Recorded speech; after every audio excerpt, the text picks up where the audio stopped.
Yes, I'm okay. I'm just I'm driving my son to his class and then I'm returning. So once I return, I'll be able to come on with you. Okay. Let me share my screen.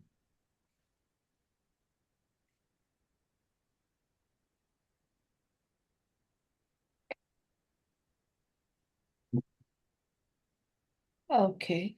Okay. We seem to have lost power here. Oh, I am connected to my earphones, so please continue. I'll just go check with okay.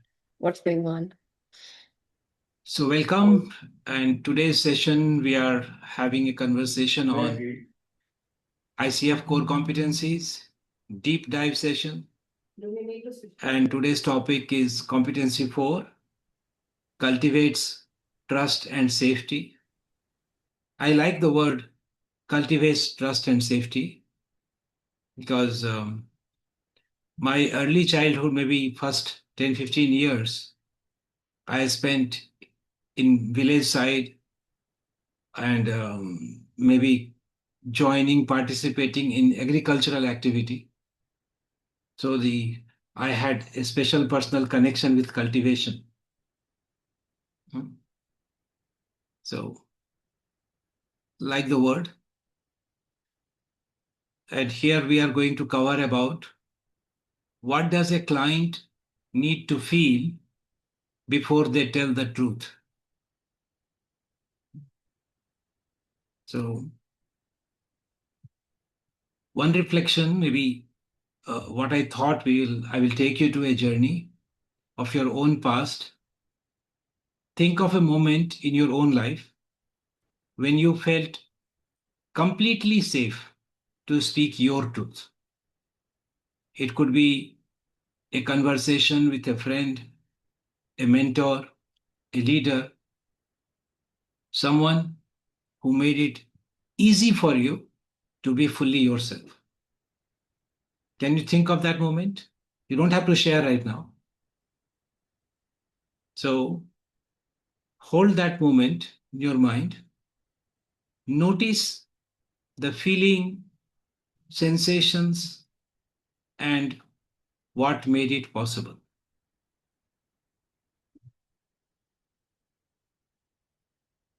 And then you can share 3 words that describe what you experienced in that moment. You can share also. And it is having a small group gives us more time for discussion.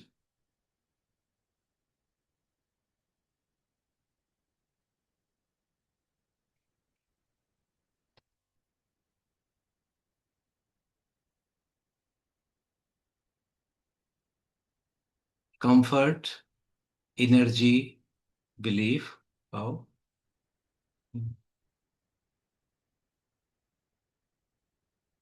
And what was present in that moment that created this comfort, energy, belief, safety?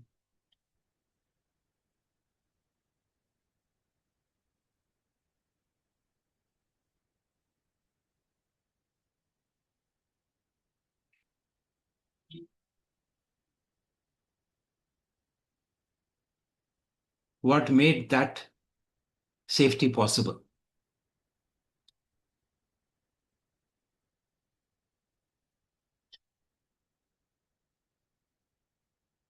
When I was thinking, wow, trust and confidence that the person would keep your information safe. Yeah. Some of the words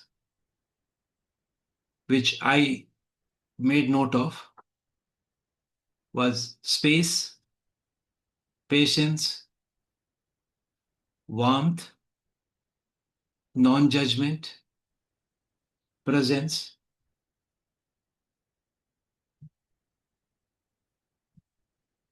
So this is what a client needs to feel and experience before they are ready to share their truth with us. And trust is not built through technique. It is built through how someone feels in our presence. The question for reflection is, what stops us from offering that kind of presence consistently?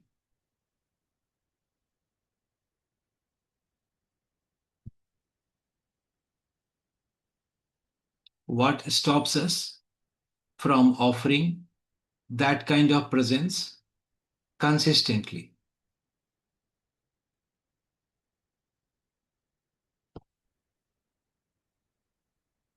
Think about it. It's a question to reflect. And the more we reflect, we get more and more of it. And we'll be covering that part in our subsequent slides.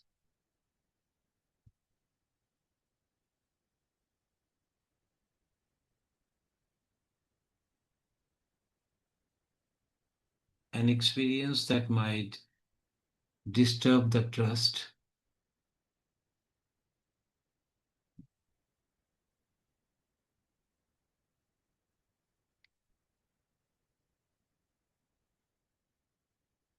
Dr. Neera, would you like to unmute and share?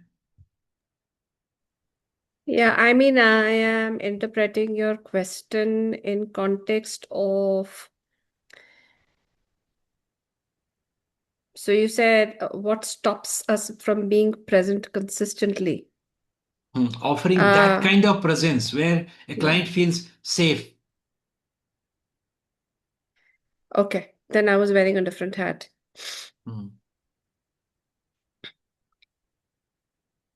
Let me give that a think. Okay. We'll come back to that again. This will be addressing this question in subsequent slides also. So now we move to the ICF definition of the competency. Okay, let me see the text. Our own background experiences that may creep in. Yeah, our own biases. So ICF definition of this competency says, or incident that may keep us from being present. Yes. Yep.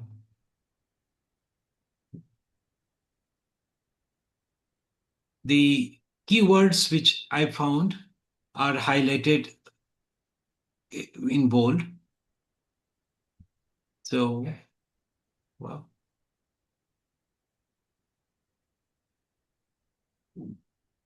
What is our commitment to client? Interesting. Are we fully committed?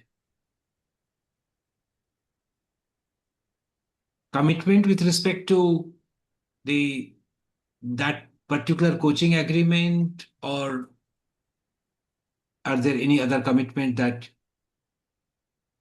No, it's just coaching in terms of how we show up. Are we completely present in commitment to that Okay. conversation? Available in that moment for that conversation. Right. Okay. So I would say another word that's coming up for me here is integrity to the process and the client. Okay.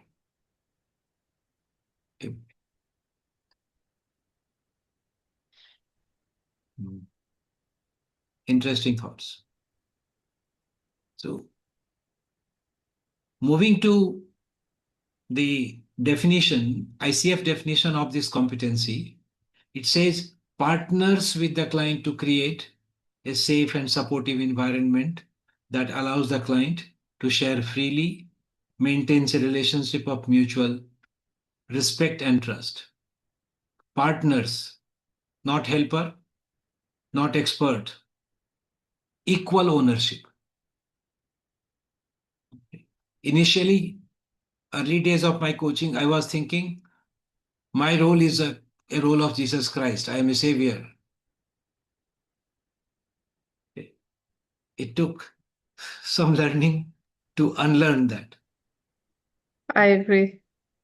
I think one faces the risk of starting out like that because of that huge sense of, uh, you know, it could be responsibility, it could be sincerity. It may start out as sincerity Mhm. because one feels the responsibility to, like you said, uh, make sure you're helping, add value, or enabling. And then somewhere along the way, of course, you move from there. Yeah. You move back, you step back consciously. Yes. The moment I start thinking like that way, I cease to be partner, and coaching doesn't happen. True. We can call by it by any other name, but not coaching. So partners, not helper, not expert, equal ownership. Then the next keyword for me is safe. The client can risk, think, feel, disagree, and be vulnerable. Okay. If a client is able to do all these things, then I feel that client is feeling safe.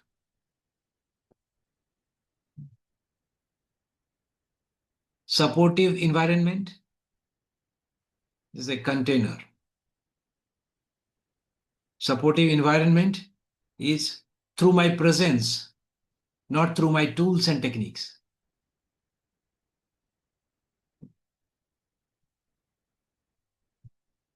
Aishwarya, whenever you want to share, please unmute. And so I'm not going to ask you because I know you are driving. Yeah, I parked my car now, so I'm in a position to talk. Okay. So just jump in whenever you want to. Yeah, absolutely. Because first of all, I have to make sure that this is a supportive environment. Appreciate that. I'm sorry that you have to. I mean, I don't know what it's looking like, but I have no power, so I'm pretty much sitting in the dark here. So, You see, light may not be there outside, and you have all the power that you are able to sit there. You have the power of choice. absolutely. So, safe, then supporting environment. That supporting environment is created not by our tools, not by technique, but by our human presence, making ourselves available. Okay, sorry. I don't know why slide jumped.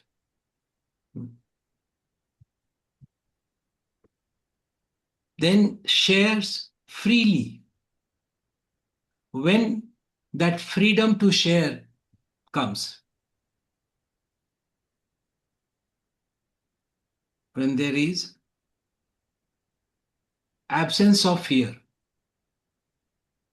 absence of judgment, pressure, or performance. Okay. I I remember, have. Sorry, yeah, I'm sorry. Please go ahead. yeah, please, please. There was a question coming up. So, Hmm. the question that was coming up was that as a coach, you could be totally present. Hmm. Um, in complete authenticity, safety, support, etc. Hmm. Um, and I'm wondering what happens in a scenario where, despite that, a Hmm. client may deliberately choose to draw boundaries about whether they want to share or not share. Hmm. That's a question And that comes up quite often, so I thought I'll bring it up here in this conversation. now, And I'm happy to hear your view, Aishwarya's view, yes, because it's just something that came up. yes. Aishwarya, you would like to comment on that? So, so I have experienced some of this in the past. In one of my coaching conversations, one of my clients often uh, will mention something, um, will have a behavioral issues placed in the coaching session, and then when probed a little further would say that I don't want to go in the past, I want to look at the future and plan an action for this not to happen. So I did realize that a few times that maybe something from the past is really traumatic or bothering the client, because of which the mention of I don't want to go in the past, but I want to look at the future and correct this. So um, I think clients are pretty aware of their own traumas, and sometimes it happens that they don't want to make that session about the past, because they're looking forward to coaching in terms of the future, the action, what they want to take forward, and so on and so forth. It may not really be trust, but it can be anything else. It can be many more things that may hinder the client from sharing what they want to share from their past. Maybe those traumatic events are really traumatizing, and they probably don't want to bring that immediately. So it's also about giving them time and space uh, to feel comfortable to share whatever was in the past, or if they want to share. I think that level of autonomy always will remain with the client. Yeah, Agree true. I with hear you. that. Yeah. So I have an experience that's coming up that I'm happy to share here. Mm-hmm. I recall a person I was working with where the individual somewhere along the way realized that there was a sort of exploration emerging which was making the person uncomfortable. Mm. The individual was feeling uncomfortable while discovering that there was some exploration and realization that was beginning to come up. And then the person just got very uncomfortable and did not want to go there. It's Hmm. okay. First of all, trust is something which needs to be cultivated. Yeah, and I So, am making this in context of the fact, saying this in context of the fact that all of those things were already established. mm. And And this was probably session 5 or 6, where the individual started discovering that there was some deeper exploration beginning to happen. And my sense was that there was discomfort in confronting those realizations. So we, of course, respected each other and took a decision to go forward with the individual's choice of not wanting to explore. But it came up, so I brought it to this conversation. so this could not be an issue of trust or safety, Right. because as a coach, our job is not to hear the meaning of trust and safety doesn't mean that as a coach, I'm going to make a client feel comfortable all the time. Hmm. Okay. There will be a moment where, as a coach, I will need to push the client towards their challenge area, discomfort, so that their learning happens. And that Yeah. I will be able to do that only when the client feels safe in my presence. And if I see a boundary, a resistance coming from the client side, and if I am authentic, human enough, transparent enough, and the relationship exists that way, I can offer my observation to the client and say, hey, I sense a resistance Hmm. here. Okay, would you want to talk about it, or do you want to go there? And if the client says, no, I am good here, I don't want to go there, it's okay. It's not a matter of trust, it's a matter of their choice. Yeah, I hear you. Okay. So what I have to Absolutely. offer, as a coach, I am going to cultivate trust and safety, is make sure that a coach remains non-judgmental. When I was looking at absence of fear, judgment, pressure, or performance, For the first time, when I met a coach, when I experienced coaching for the first time, I felt I need to impress this person, because maybe this person gets whatever impression he gets, he might share his experiences or impression with my boss. So I felt in few coaching sessions, not just one, multiple coaching sessions, that a pressure of performance. Okay.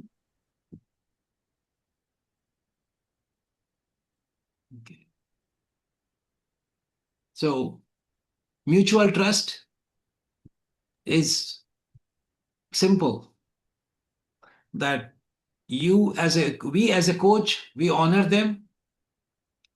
Once we honor them, respect them, they open up. Okay. Yeah. So if we just imagine for a moment that you walk into a conversation where you don't have to protect yourself, you don't have to impress anyone, you don't have to be careful with your words. The person in front of you treats you as an equal partner. Their presence feels steady, spacious, non judgmental. Something inside you relaxes, and suddenly you can share what is really on your mind. This is what safe feels like. This is what a supportive environment is, and this is what allows a client to share freely. And this is what creates trust. So, as I told you, as coaches, our job is not to make client comfortable. It is to make them feel safe enough so that they can be uncomfortable. Then only transformation can happen. Okay. So we move to the 6 gates of trust, the 6 markers under that cultivates trust and safety. I call them the 6 gates of trust. It's on your screen. Trust is not built all at once. It enters the coaching relationship through different gateways, subtle behaviors, relational signals, energetic cues. We will pick one at a time. Understanding context, respect identity, acknowledge talents, show empathy, validate emotions, model openness. Just think about in your own coaching which gate opens very easily and for which gate you need to consciously take effort to keep it open.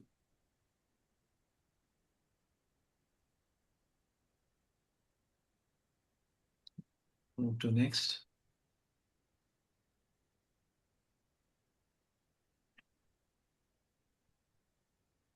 So the key words of this marker. Okay. Identity, environment, experiences, values, belief.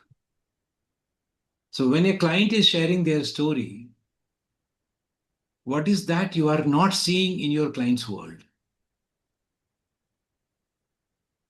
Let us say, take one example. A client comes and says, I want to speak up more at work. When a client comes in a coaching session and tells you this, what is the first thought comes in mind?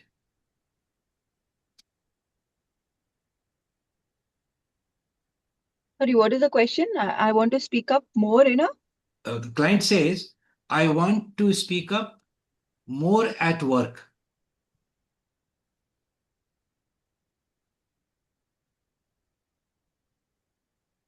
So, I mean, my first thought was about asking the client, saying, say more about this, about what you wish to have, and and begin the exploration from there. I'm not asking you the action that you will take. What I'm Huh. asking you, when you hear this, what immediately goes in the head? Probably the identity is not being recognized. It's something that could come up, may need to be checked. Yeah. Maybe, oh, this person needs some coaching on communication skill or some mindset, or this person needs to work on confidence. Mm, The tendency of that, okay, this is the solution that this person might need. So this, I had a case Hmm. similar to this in the organization, Hmm. and there was one of the leaders who had a similar problem, came up to the coach, um, and spoke of saying, I need to build my exec presence and I want to sort of work on my communication, and I'm unable to speak during meetings, during important conversations, and my palms get sweaty, etc., etc. Hmm. And I think the immediate response was that this is a training issue, not a coaching issue.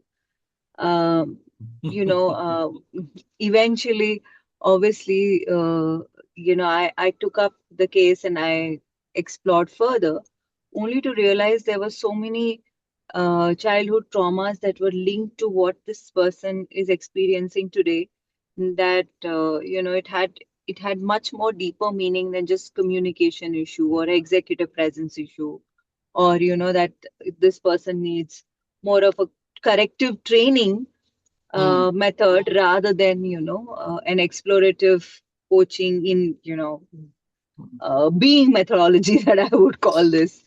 But so I mean that's usually the fallacy that we make when and this is something that I've learned in OD as well, that your presenting problem can be anything, but the underlying issue can be many things. Um, Yes. and it it's only on the basis of how the coach is able to, or the person who's uh, you know is able to sort of give that space to the client to really come up with what is really bothering them, rather than Yeah. so eventually in the coaching session we discovered that this is particularly an issue that one experiences, the coachee experienced when they were in the seat with an authority figure, because whatever they had experienced in the past was with an authority figure. So how that authority really played a role in what they were You experiencing in the here and now. you just captured what I was about to say. Let us say the same statement that I want to speak up more at work comes from two clients. Okay. And both of them are from two different backgrounds. One client who is coming from a supportive world, who is who has lived in a family or environment where you are encouraged to express opinion, manager is receptive, family values open dialogue, safe culture. So a client is coming from that and says, I want to speak more at work. Now there is another client who comes from a risk facing world where normally he has been punished for speaking up before, more in a hierarchical thing. Now you meet two clients, both the client come with the same statement. Okay. So the question that we need to ask ourselves is, what is that I am not seeing in the client's world?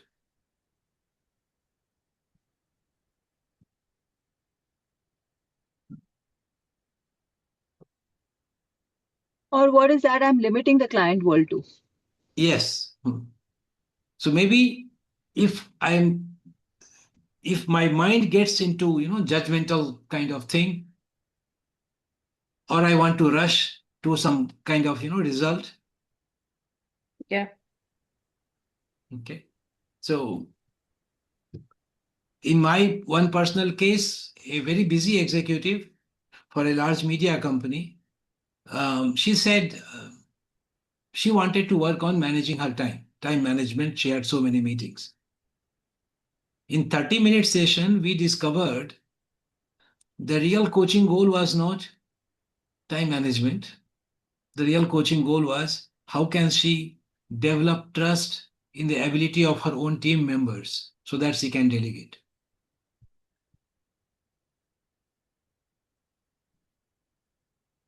Let us get to next gate.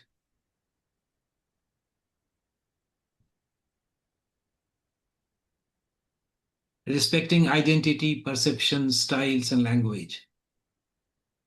Okay. I picked up one question about this. What happens when coach's language becomes more sophisticated than client's language?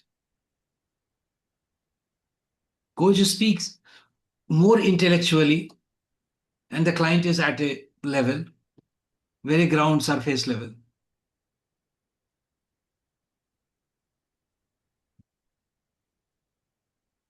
Think of a coach who uses coaching terms, psychological labels, abstract language, which client did not use. So it's that like not using client's language. So sometimes I coach think asks question. Yeah, please.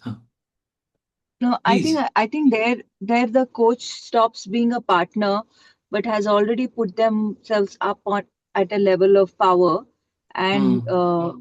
you know, sort of so the I think the and sort of disturb the power equation between the coach and the coachee. So therefore, Yeah. that is an automatic indication that you've already put yourself on a pedestal, and now you're talking from up above there, while the coachee is Hmm. not able to relate to whatever you're saying.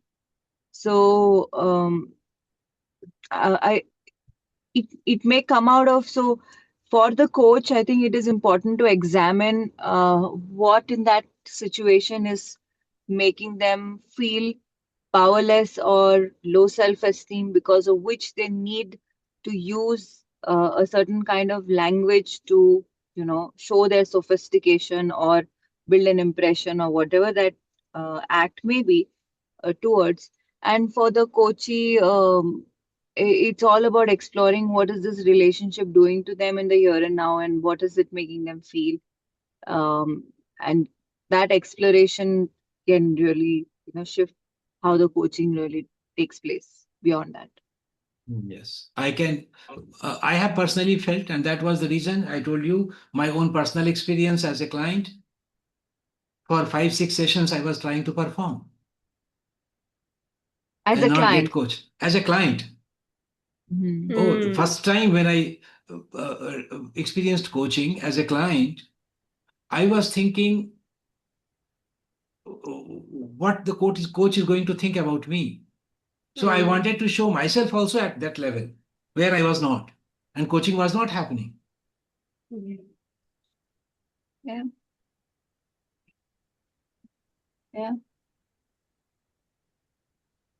Sometimes the words which sometimes do not, to common people who have not experienced coaching, like, what is the story you are telling yourself? Mhm.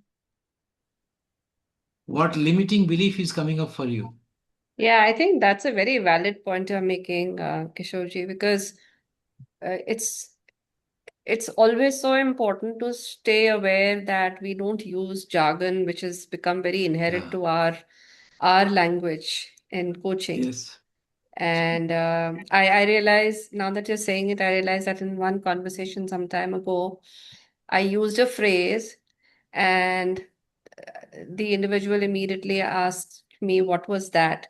And I immediately took that as a trigger to say, oh, okay, I'm using a phrase which will not be understood by the person. So immediately you tweak that. But it's a very valid point. One has to stay aware of that.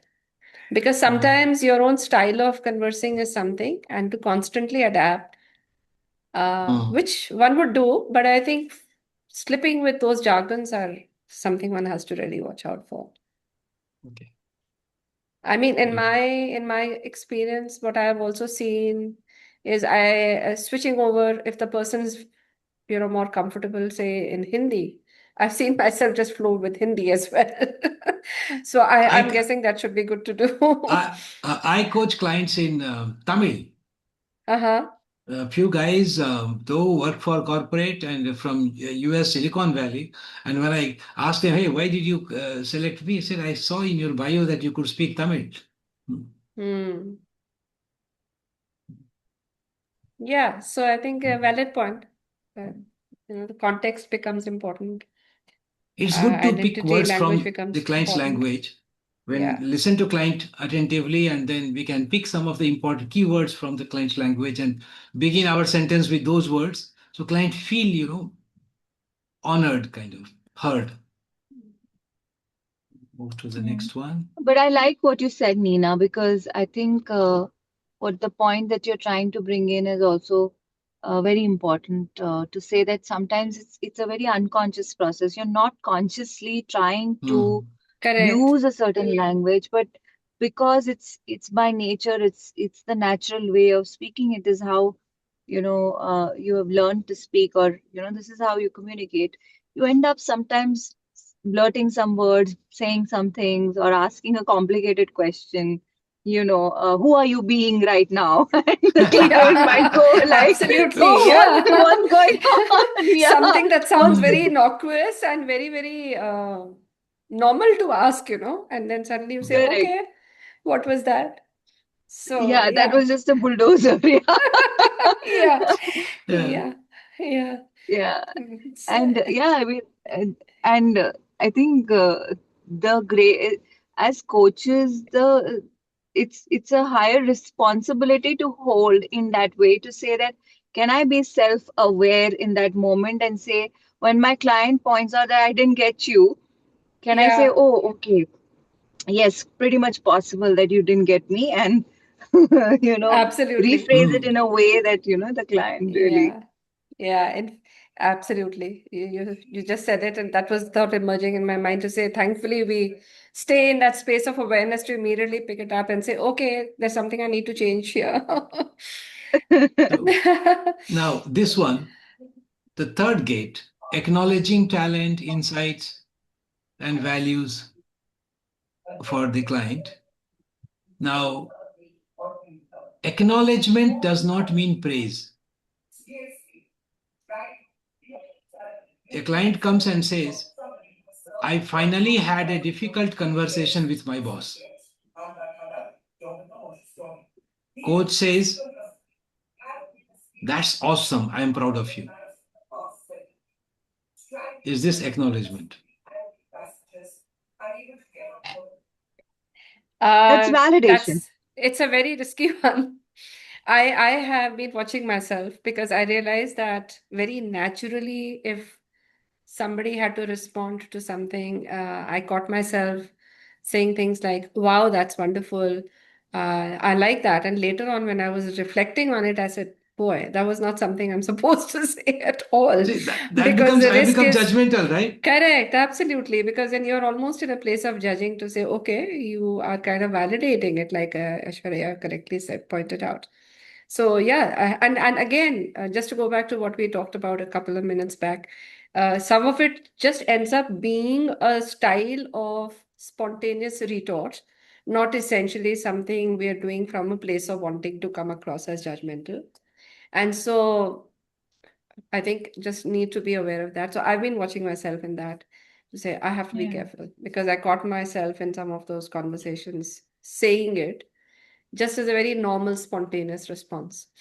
And I give you one more And example. if you Hmm. look at the intrapsychic process behind that statement, it is to Hmm. say that, hey, I asked you to do something, you did it, you've been a good boy. Yeah. I'm proud of you. Hmm. So it's a very intrapsychic process, and it's not something that's at a conscious level. but it is Yeah. to, and that's why it becomes validation as opposed to, acknowledgement. And that's something, and it comes naturally to us because we are, as children, I think, as children, as growing adults, we're conditioned to do that. We are conditioned to validate certain behaviors because we say that, okay, the more you validate positive behavior or accepted behavior, it'll amplify itself. um, but in coaching session, you're not really there to validate. You're really there to help True. them explore and experience what they've already been through. um, so Yeah, yeah. I hear you. Yeah. But one parallel thought that's also coming up here for reflection amongst all of us. Um, while I hear what you say and the context to that, I feel that sometimes it's just simply being appreciative, but it just becomes a language style. When I'm reflecting on it, that's what's coming up for me to say. Sometimes it just becomes a language style. And then you have to watch that because you know that you're not coming from a place of validation or judgment. But there Yeah, is a risk of being perceived that way. Hmm.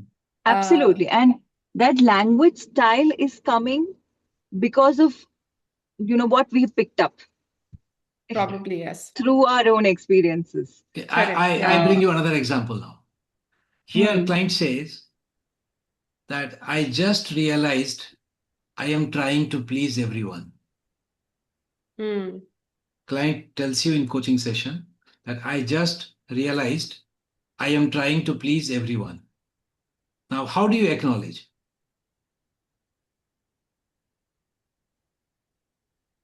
I would probably not acknowledge. I'd be more curious yeah, so would to I. And know and understand that better. Mhm.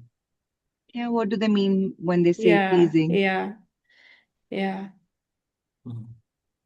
Maybe as a coach, I can say, hey, this is an important insight. It took honesty to name that. Maybe I can say, you just were But is it able an to. insight? It's an So, insight for the client. The client says that I have come to know, I have come to realize, I just realized I am trying to please everyone. So I say that you got this insight. okay. Okay. Yeah, I hear Or, you. or, Okay. or maybe I can say that, hey, you just stated something that has something you have noticed, a pattern that you have noticed in yourself. And after Hmm. that, we can take the client the way direction the client wants to go. Maybe after that, I can ask, after having this realization, what do you want to do with this Yeah. awareness? Yeah. I hear what you're saying. And I think, yeah, I mean, contextually, I can recall several situations where one would have come up with saying, okay, I'm hearing that you've had a realization, and what does it mean? Yeah.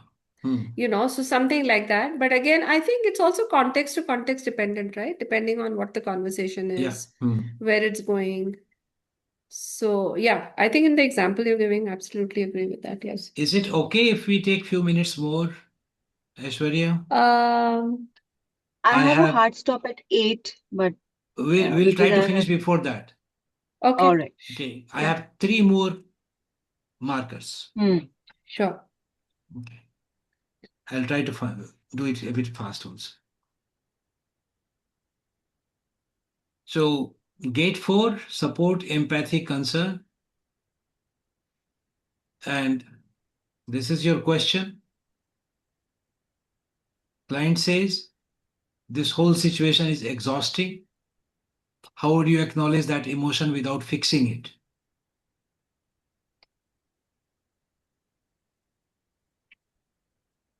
I don't know if uh, again I would lead with curiosity. I would want to understand Let us say a coach tells, deeper. on listening to this, a coach says, I think you should take a rest, or you should rest more. That's an advice, a suggestion. Yeah, Okay. absolutely. Or don't worry, you will be fine. That's again taking away client autonomy and Hmm. even not acknowledging their emotion. Yeah. And say, coach says this feels heavy on you. Again, judging. Is it judgment? When client says the whole This situation is feels exhausting, heavy on you. heavy No, for this you, feel heavy for you, let us say. uh Or coach says, I sense a real tiredness in what you are saying.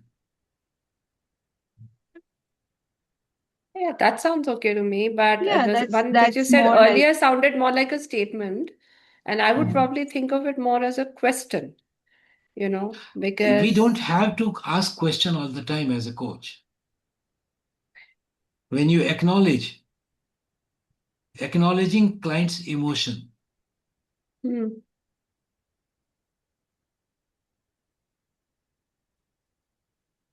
acknowledging client's emotion without fixing it. so I get Think what about it. Kishore is Hmm. saying. yeah. And like one of my clients had almost red eyes and tears almost there, and tears weren't coming out. But so I only made a statement saying tears are welcome, and Hmm. the client started crying profusely. So I think it's not really about asking a question that why are your eyes Hmm. red right now, or I can see, or what's, I hear you. sometimes just to say, it's okay to cry, or something like that, to help the client release Hmm. the certain emotion that they are experiencing. Yeah.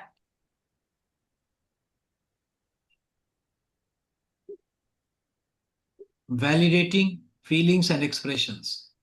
Here you have one more. Client says, I feel like I am failing. And coach says, let us look at the positives. What can you do differently?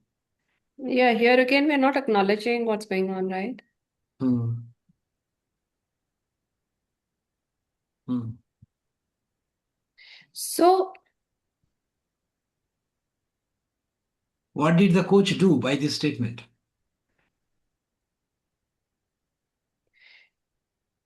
I feel Try to that fix. yeah, exactly. The opportunity to recognize what was going on got missed, and the person's going to fixing exactly what you were saying, Ashwarya. Yeah, So the person's emotion was totally ignored, correct. and coach was hurrying to solve the problem. Yeah, and again, this impacts client autonomy as well, Hmm. right? Yes. So in this case, what will happen? The client will feel Mistrust, not dismissed, feel comfortable. Yes, dismissed, absolutely. not Dismissed. understood. Dismissed. Yeah, absolutely. And the Totally. coach will be wondering why this client is not opening up.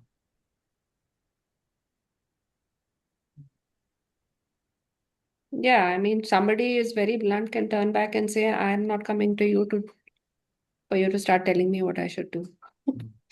Just taking it to the other extreme to Yeah. drive the point home. And and the coach says, hey, what does failing mean for you in this moment? Yeah, You are asking question with feeling, acknowledging the feeling, or that sounds really hard. What does failing mean for you in this moment?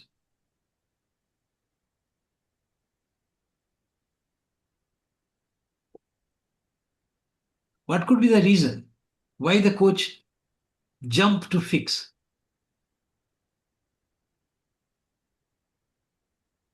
In the interest of time, I am moving. I leave these questions for thinking. Yeah, I think one reason that comes quickly to my mind is the coach may jump into fixing is because for them that emotion is difficult to manage.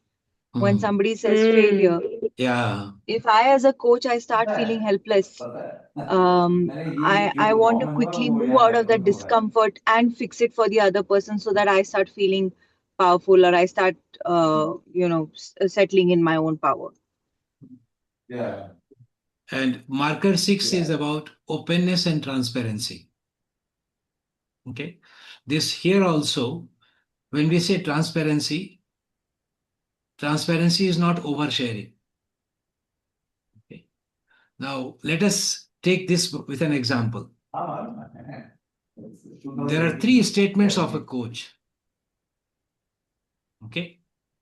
One coach says, this reminds me of when I struggled with my boss too. Another one coach says, one statement is, okay, let us keep going. And you see the third statement, which says, I notice I'm a bit lost. Could we slow down and revisit what matters most to you? Yeah.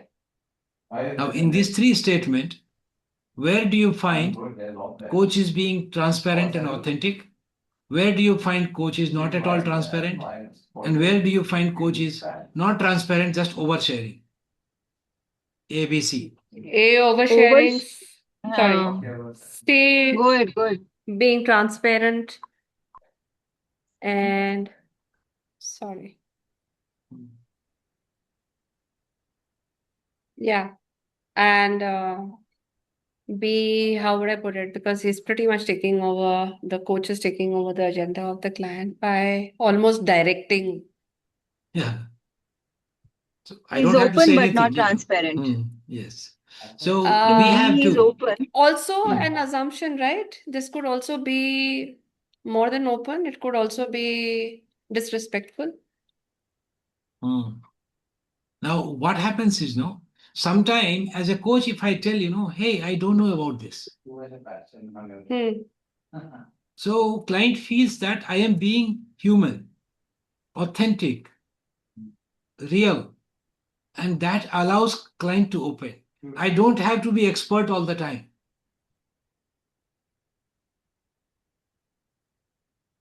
Becoming comfortable in not knowing. Yeah. I am mindful of hard stop 8. So I come to my final slide. Which part of the Bangkok are you saying? We began with this. A client would feel, what does a client need to feel before they tell the truth? And I'm going to leave you with this question, or you can fill this sentence yourself. A client would feel safe with me when I dash dash dash. Mhm. When I feel safe with them, I think it's mutual, right? A What you client would transmit is what client the would client will feel also safe feel. with me when I so as a coach, what I do when I remain non-judgmental, when I meet the client where the client is, Hmm. when there is no urgency to find solution.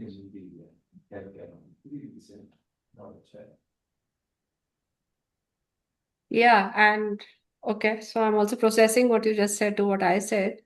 So you won't be in an urgency for solutions or to identify what's happening when, and the way I'm just sharing how I'm processing it, how it's coming up for me, because the way I would like to think about it is the client would feel safe with me if I also feel safe with the client, because the energy that you exude is also the energy that comes back to you.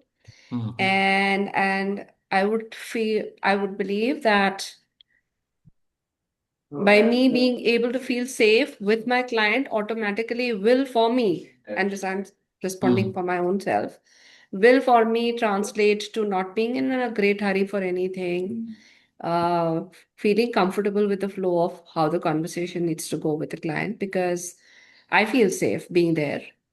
And therefore, I would think it would also mutually create safety for the other individual. That's the way I'm processing it. That's the way I would go about it. Now, for me to feel safe, it is not client's responsibility. It's No, my it's not. responsibility. It's my Yeah. responsibility. Okay. Now, when I show up in coaching session, the safety and trust can happen through my presence, not pressure. So I have to make sure that I am under no pressure. If I feel pressure, then I should not get into the coaching session. Yeah.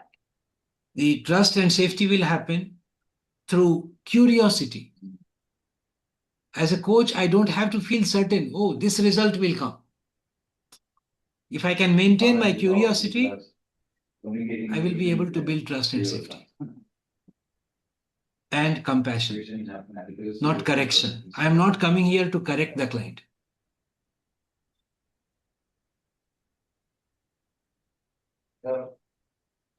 Does that make sense? Yeah.